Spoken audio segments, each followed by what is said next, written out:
Welcome back to my channel. আমি প্রিয়াঙ্কা তোমাদের সঙ্গে নতুন একটা ভিডিও নিয়ে চলে এলাম। তো আজ হচ্ছে সোমবার। তো সোমবার রাত 9:30 থেকে ভিডিওটা শুরু করলাম। তো সন্ধ্যাবেলা তো আমাদের খাওয়া দাওয়া হয়ে গেছে, মানে ছেলেকে অল্পটা ভাত ছিল তো ছেলেকে খাইয়ে দিলাম। তো ছেলেকে খাওয়ানোর পরে আর ছেলে যে কটা পারলো না খেতে 3-4 গল মতন আমিও খেয়ে নিলাম। আর বর গেছিল একটু হাবড়াতে, আর সেখান থেকে আসার পথে দেখো নিয়ে এসে লড চমচম আরও একটা মিষ্টি নিয়ে এসে, তো সেটা আমার খাওয়া হয়ে গেছে আর ছেলেরও খাওয়া হয়ে গেছে। আর বর রাত্রে ভাত নেই, তো সেই কারণের জন্য বর বলল ঠিক আছে রান্না করতে হবে না আমার জন্য আর, তো পাউরুটি আর মিষ্টি দিয়ে খেয়ে নেব। তো ব্রেড রুটিগুলোকে দিলাম। তো ব্রেড রুটিগুলোকে ভেবেছিলাম যে সেঁকে দেবো, তো ও বলছে সেঁকে দেওয়া লাগবে না, এমনি দাও খেয়ে নিই। তো ব্রেড রুটি আর মিষ্টি আর একটা রসমালাই ছিল, তো রসমালাইটা হচ্ছে খেলো। আর তারপরে দেখো পরের দিনকে সকালবেলা, তো গুড মর্নিং সবাইকে। তো সকালবেলা আমরা চা আর ব্রেড রুটি নিয়ে বসে গেছি। তো বর দেখো ঘুম থেকে উঠে ফ্রেশ হয়ে গেছে, ও কোথাও একটা যাবে এখন। তো ওর খুব ইলিশ মাছ খেতে ইচ্ছা করছে। হ্যাঁ, এখন মনে পড়েছে কোথাও একটা বলতে ও বাজার যাবে। তো আজকে হচ্ছে আমাদের এখানে হাট বসে না, তো অন্য কোথাও একটা হাট বসে। ও বলেছিল বিকালবেলার দিকে যাবে। আমি বলছি অত দূরে কী করতে যাবা? তো আমাদের রসুলাপুর বাজারে সকালবেলার দিকে ইলিশ মাছ ওঠে কিনা সেখানে গিয়ে দেখো। তো আমাদের রসুলাপুর বাজারে তো ইলিশ মাছ ওঠে। তো ও সেই জন্য রেডি হয়ে গেছে আর কি, রসুলাপুর বাজারে যাবে। ও যেহেতু কালকে সকালবেলায় ভোর 6টার সময় বেরিয়ে যাবে, তো এই মাঝে একটা দিনই আছে আজকের দিনটা আর কি। তো সেই কারণের জন্যই বললাম অত দূরে কী করতে যাবা, রসুলাপুর বাজারে পাও কিনা, রসুলাপুর বাজারে গিয়ে দেখো। তো রসুলাপুর বাজারে গিয়ে শেষ পর্যন্ত পেলো না। তো যাই হোক, হ্যাঁ ও তো চাটা খেয়ে বেরিয়ে গেল, আর ছেলেকে ব্রেড রুটি দিয়েছিলাম, তো ডিম দিয়ে টোস্ট করে দেয়নি। তো যাই হোক, ডিম আজকে ঘরে ছিল না, তো ছেলে একটা রুটি খেলো কোনো রকমে। তো কষ্টে মষ্টে খেলো, ওর ভালো লাগছিল না, তারপরেও খেলো। তো যাই হোক, আমার বর তো বেরিয়ে গেল খেয়ে। আর আমি এখন দেখো বসে বসে চা রুটি খাচ্ছি, এরপরে রান্নাও বসাতে হবে। তো বাজারে গিয়ে দেখলো যে ইলিশ মাছ ওঠেনি, আর রুই মাছ তো রোজই খাওয়া হচ্ছে, আর রুই মাছ আনার কোনো দরকারই পড়ে না। আর ইলিশ মাছ অনেক দিন আগে খেয়েছিল আমাদের বাড়িতে, এই বাড়িতে আমি সেরকম থাকি না। তো যাই হোক, সেরকম কি থাকি না, মাঝে মধ্যে আসি আর কি। বর যখন থাকে তো মাঝে মধ্যে আসি, আর না থাকলে আসি না। তো যাই হোক, তোমরা দেখতেই পাচ্ছ আমি চা খাচ্ছি, আর চা খাওয়া দাওয়ার পরে রান্না করতে যেতে হবে। আর তারপরে আরও রান্না করতে এত তাড়াতাড়ি যাচ্ছি না, তার একটাই কারণ, বর বাজারে যাবে, যদি ইলিশ মাছ পায় তো নিয়ে আসবে। আর ওই যে বললাম যে ও গেছিলো কিন্তু পাইনি, ও বাজার গিয়ে বললো যে ইলিশ মাছ পাচ্ছি না।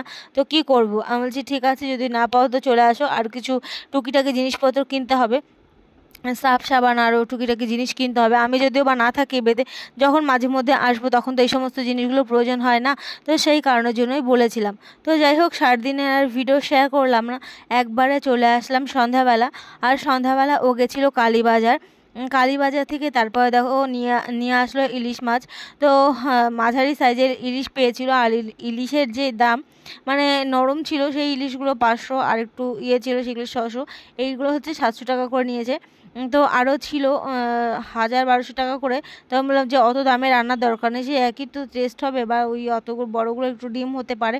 আগেও জানো তো একবার 1200 টাকা দিয়ে ইলিশ এনেছে, কোনো স্বাদ না, কোনো গন্ধ না, কিছু না, কিন্তু এটা 700 টাকা করে। এখন যেহেতু ইলিশের সিজন চলছে, তো মোটামুটি ভালোই ছিল, খুব যে খারাপ ছিল তা না। তাই দেখো, আমার বর বলছিল যে সর্ষে ইলিশ খাবে, তা আমি বলছি সর্ষে ইলিশ করি কিংবা বেগুন দিয়ে ইলিশ মাছ করি, বেগুনও নিয়ে এসো। তো তারপরে ও আলু বেগুন এইগুলো নিয়ে এসেছিলো, তো সেই সমস্ত আর কিছু করে বেগুনটাকে ভাজা করেছিলাম, আর ইলিশটাকে হচ্ছে সর্ষে দিয়ে রান্না করব। তো ও বললো কি বাড়িতে সর্ষে বাটা করতে হবে না, আমি দোকান থেকে সর্ষে গুঁড়ো নিয়ে যাচ্ছি। তো এই যে প্রথমবারে নিয়ে এলো সর্ষে গুঁড়ো। তো যাই হোক, এখন আমি ইলিশ মাছগুলোকে থালায় সুন্দর করে সাজিয়ে নিচ্ছি, আর সাজিয়ে নিয়ে এরপর লবণ হলুদ ভালো করে মাখিয়ে নেব। আর যেগুলো মানে যে কটা রান্না করব, তো সে কটাই এখন ইয়ে করব, মানে রেখে দেবো। আর বাদবাকি যে কটা রান্না করবো তো করবো, আর বাদবাকিগুলো সব ফ্রিজে ঢুকিয়ে দেবো, ঠিক আছে? তো যাই হোক, এতগুলো একবার আমি ভেজে রাখবো না। আর আজকে রাত্রেবেলা যে ইলিশটাকে রান্না করব, তো আজকে ভেজেও করব না। আমি ইউটিউব থেকে দেখলাম যে আমি সবসময় ভেজেই করি, আর যখন ভাপানো করি তখন তো আর ভাজার কোনো প্রয়োজনই পড়ে না। টিফিন কৌটো করে সব মশলাপাতি দিয়ে দিলেই হয়ে যায়। তো যাই হোক, আজকেরটা আমি সর্ষে ইলিশ কীভাবে করি না করি সবটাই তোমাদের সঙ্গে দেখানোর চেষ্টা করব। এটা আমি ইউটিউব থেকেই দেখেছি। তো আমার বর যেহেতু একটু ঝোল ঝোল না হলে খেতে পারে না, আর সর্ষে ইলিশটা একটু পাতলা, মানে একটু গাঢ় গাঢ় মানে কী বলতো, সেরকম তো আর মশলাপাতি যাবে না, যে অনেকটা গাঢ় হবে। কিন্তু বড় বলছিল একটু হালকা পাতলা হয়ে গেছিলো। তো বড় বলছিল যে আজকে সেরকম একটা ভালো হলো না, তো কী আর করার। তো যাই হোক, মোটামুটি খারাপও হয়নি, আমার ছেলে তো ভালো মতনই খেয়েছে। তো বর খারাপ কিছু বলেনি, তো একটু ঝোলটা একটু বেশি হয়ে গেছিলো, ঝোলটা একটু কম হলে ভালো হতো। তো যাই হোক, এখন দেখো আমি লবণ হলুদগুলোকে ভালো করে মেখে রেখে দিচ্ছি, আর মেখে আমি ফ্রিজে ঢুকিয়ে রাখবো। আর একটু বাদেই রান্না করব, এত সকাল সকাল রান্না করব না। কালীবাজার তো অনেকটা দূর। তো বর দুপুরের খাওয়ার পরপরই ও বেরিয়ে গেছিলো, বলছিল দূরে পাবো কি পাবো না, আবার কালকে সকাল হলে বেরিয়ে যেতে হবে। তো যাই হোক, এখন 2 পিস করেই রান্না করবো সবার জন্য বলতে বড়ের জন্য 2 পিস, ছেলের জন্য 2 পিস। আমার ছেলে জানো তো ইলিশ মাছ আর চিংড়ি মাছটাই খায়। আগে তো ইলিশ মাছ খেতো না, এখন 2-1 বছর ধরে ইলিশ মাছটাকে খুব পছন্দ করছে। ঠিক আছে, আগে আমার ছেলে চিংড়ি মাছই খেত, তাছাড়া কোনো মাছই খেতে চাইতো না। এখন টুকিটাকিও মোটামুটি মাছ খেতে শিখেছে। তো যাই হোক, ইলিশ মাছটাও ভালোই বাসে।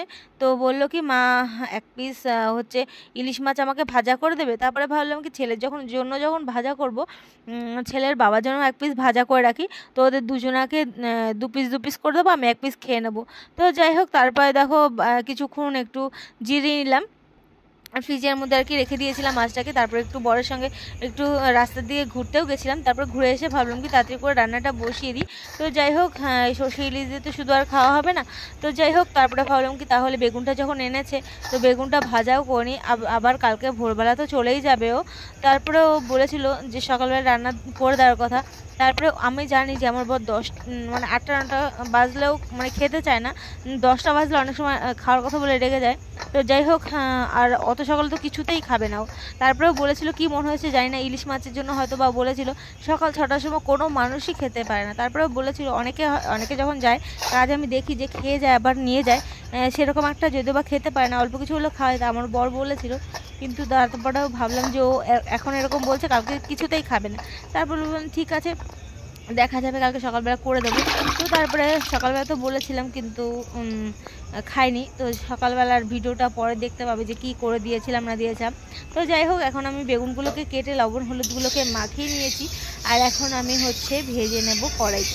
আর এই যে আমার লোহার কড়াইটা দেখতে পাচ্ছ, লোহার কড়াইটা জানো তো খুব ভালো, তেল কম লাগে, তারপরে হচ্ছে মানে ভাজাভুজি করতে খুব ভালো আর কি লোহার কড়াইটা। তো যাই হোক, লোহার কড়াইতে অনেকগুলো দিন একবার কি হয়েছে যে লোহার কড়াইটা আমি এ বাড়িতে একবার রান্না করে কিন্তু একটা ভাজা করেছিলাম, আমার ধোয়া হয়নি। তো রেখে গেছিলাম, লোহার কড়াইটার নিচ থেকে জানো তো অনেকটা খারাপ হয়ে গেছে। তো 1 মাস পরে এসে যদিও বা ধুয়েছিলাম, নাহলে তো আরও বিধিকিস্তি অবস্থা হয়ে যেত, খুবই খারাপ অবস্থা হয়েছিল। সেটা হচ্ছে নিচের দিক থেকে হয়েছিল। তো যাই হোক, এখন কড়াইটা মোটামুটি ভালোই আছে। তো যাই হোক, দেখো এখন আমি বেগুনগুলোকে ভেজে নিচ্ছি, আর বেগুনগুলোকে ভেজে নেওয়ার পরে আমি ইলিশ মাছটাকেও রান্না করে নেবো। আর কিভাবে রান্না করে না করি সবটাই তোমাদের সঙ্গে দেখানোর চেষ্টা করব। তো তোমরা দেখতে থাকো, আশা করি ভিডিওটি ভালো লাগবে। আর ভালো লেগে থাকলে তোমরা অবশ্যই লাইক শেয়ার কমেন্ট করতে ভুলে যেও না, ঠিক আছে? তো তোমরা পুরো ভিডিওটা দেখতে থাকো, নো স্কিপ করে।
সিটির সময় ভালো করে দিই।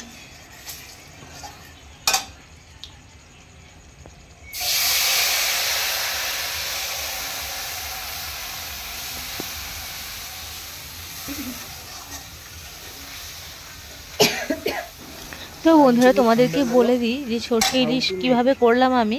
তো প্রথমেই তো দিয়ে দিলাম সর্ষের তেল, তারপরে দিয়ে দিলাম কাঁচা লঙ্কা ফোড়নে, আস্তে আস্তে কাঁচা লঙ্কা দিয়ে দিয়েছি।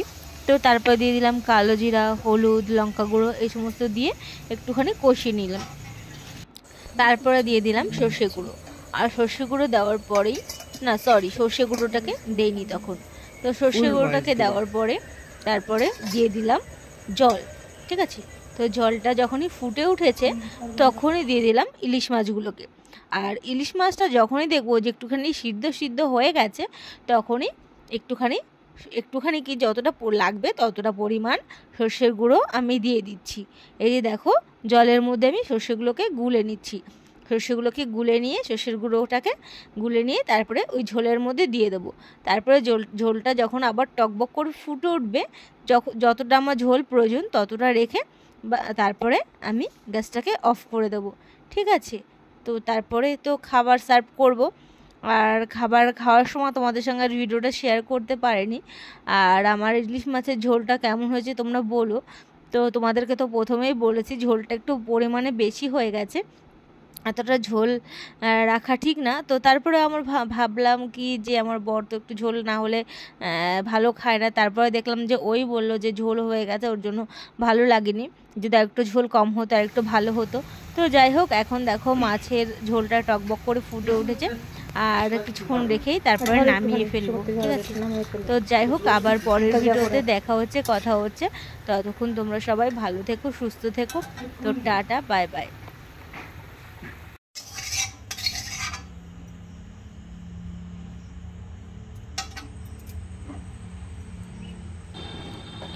তো বন্ধুরা, খাবার দাবার তো খাওয়া হয়ে গেছে। আর খাবার দাবার খাওয়ার পরে দেখো জামা কাপড়গুলোকে গুছিয়ে নিচ্ছি। তো আমি না গোছালে ওনার তো হয়ই না, আমাকে গুছিয়ে দিতে হবে। যখনই কাজে যাবে তখনই আমাকেই গুছিয়ে দিতে হবে। তো যাই হোক, এখন জামা কাপড়গুলোকে গুছিয়ে দিচ্ছি আর উনি ব্যাগের মধ্যে ভরছে, ঠিক আছে। বললাম যে সোয়েটারও নিয়ে যাওয়ার জন্য।